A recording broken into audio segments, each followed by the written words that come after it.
Welcome back to Andersen Acres. We are out here today hanging out. There's a duck right there, but the ducks are moving around a lot. So we will either see the ducks or not see the ducks depending on where they happen to go. There were a couple that just went under the barn behind my shoulder here. So whether we see very many ducks in this video, I don't know, but we're going to talk about them anyway. I'll put up some pictures of ducks. And if they happen to be wandering past, we will catch some video of them. They're nice ducks. They're just not always, they're very busy. They're very busy. There's a couple of ladies who are broody, a couple of ladies who are wandering around doing whatever, and there's a couple of boys that I can hear down the path. But I'm not going down the path to film. So we're just going to film here, and if we catch some ducks, we'll catch some ducks. We are talking about ducks. Today we're diving into something that might seem kind of simple at first, but turns out to be absolutely vital for your ducks, okay? I'm talking about feathers. Without feathers, your duck wouldn't be so much a duck, okay? They'd be kind of naked.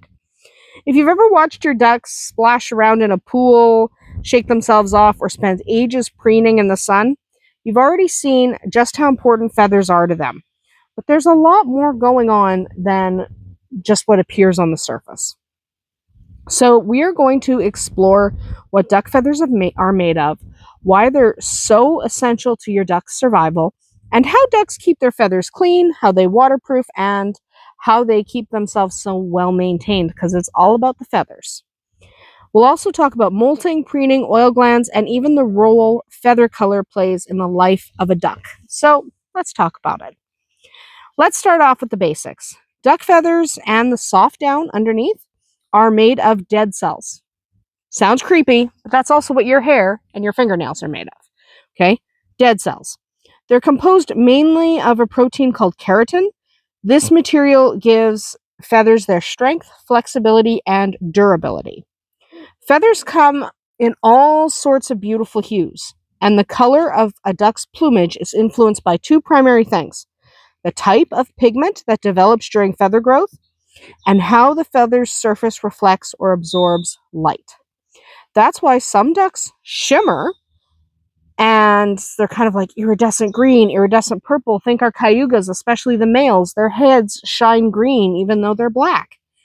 Other ducks stay beautifully muted in browns and creams. Both ducks are beautiful. Both types are beautiful. So Dolly isn't the iridescent type. Dolly's just brown, dappley brown. She's as beautiful as our black cayugas with their iridescent, shiny feathers. And yes, you're seeing Whiskey behind me. He's just wandering around.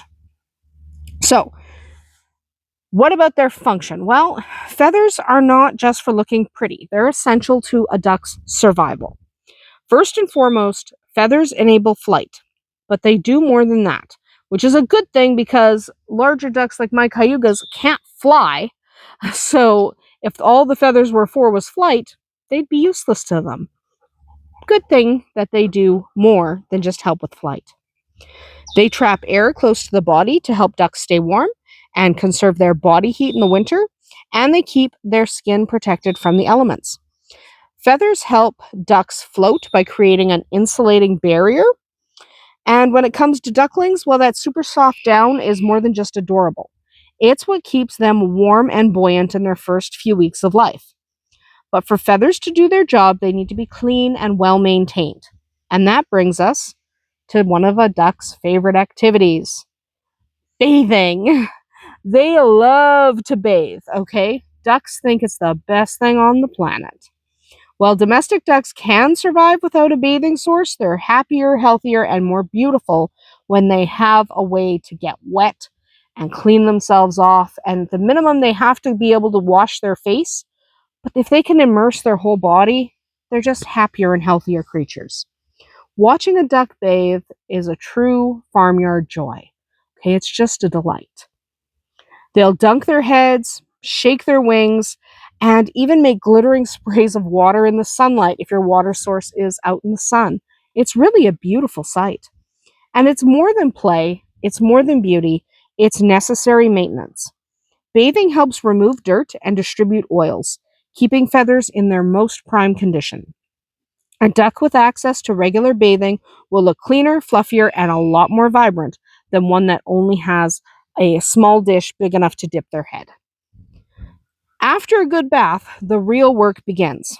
Ducks preen their feathers every single day, not out of vanity, out of survival.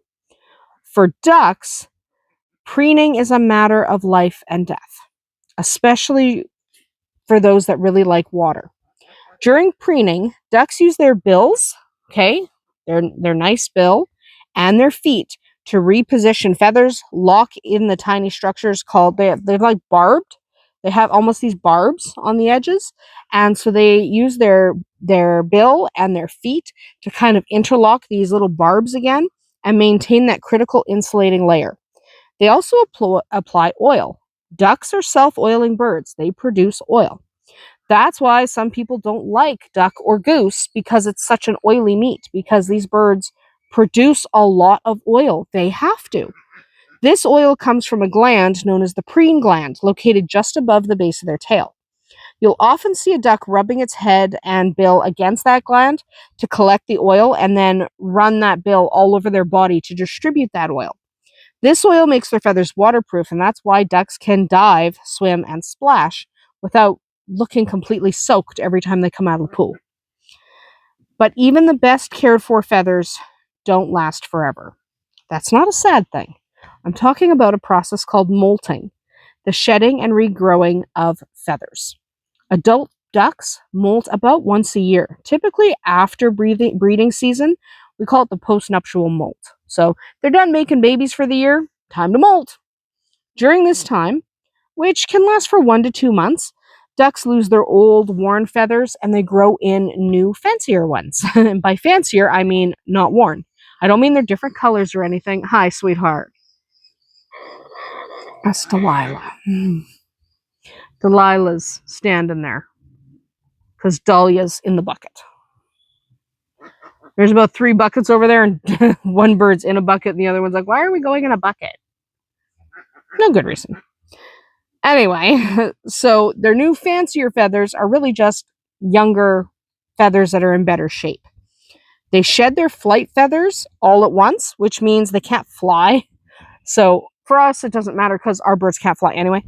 Our ducks can't fly anyway. But if you have a flying bird like a call duck and they shed their flight feathers, they're not going to be able to fly for a little bit until their new feathers come in. That makes them vulnerable to predators because they're not going to be able to get off the ground at all.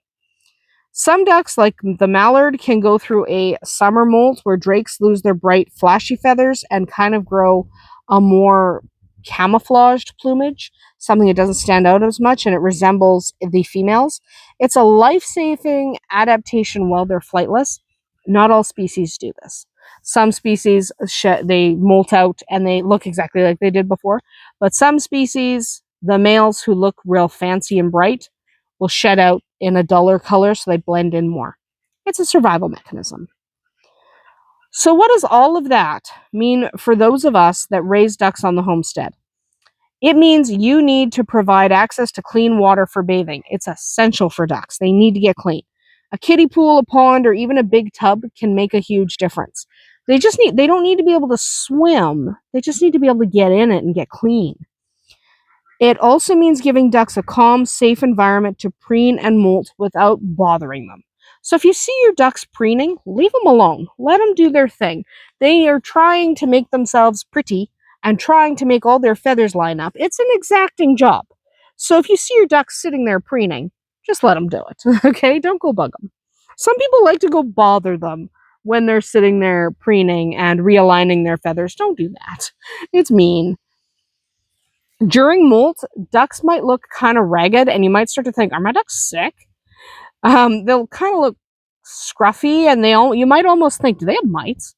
But it's actually really normal during a molt. Check for mites anyway, but it's really normal during a molt for them to look like that. You can support them by increasing protein in their diet to help feather regrowth and making sure they're protected from predators during this vulnerable time. You do want to make sure your ducks are safe. Remember, they are at greater risk when they've dropped those flight feathers because they can't get off the ground. So duck feathers are an incredible feat of nature. They're designed for warmth and for buoyancy, for flight, for waterproofing, and even for camouflage. Watching your ducks care for their feathers can give you insights into their health and instincts. As a duck keeper, you understanding those needs helps you give them the best life they can have in your care. So next time you see your duck scratching its back, dunking in the water, or shaking off with a flare, know there's a lot more going on than just playing in the water. They're doing something necessary for their health and vitality. That's about it for us here today at Andersen Acres. Drop a comment below if you've ever watched your ducks go through a molt or noticed how much time they spend in their day preening. I'd love to hear your stories. We'll see you tomorrow.